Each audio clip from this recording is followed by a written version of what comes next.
New research suggests that gym-style exercise may improve not only general health in middle age, but also brain function. This is according to a study presented at the Canadian Cardiovascular Congress.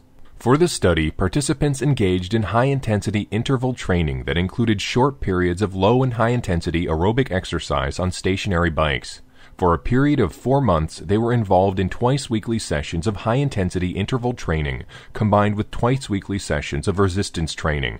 All 6 participants were overweight and had 1 or more cardiovascular risk factors present. One of the researchers and chief of clinical care at the Montreal Health Institute, Anil Nigam, explains the range of physical and mental measurements the participants underwent. He claims our participants underwent a battery of cognitive, biological, and physiological tests before the program began in order to determine their cognitive functions, body composition, cardiovascular risk, and brain oxygenation during exercise and maximal aerobic activity.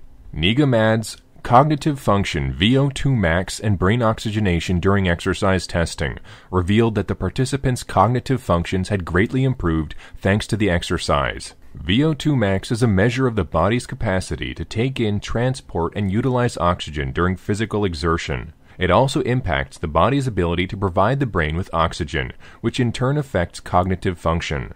By the end of the program, the study participants also experienced a reduction in waist size and fat mass around the trunk of the body.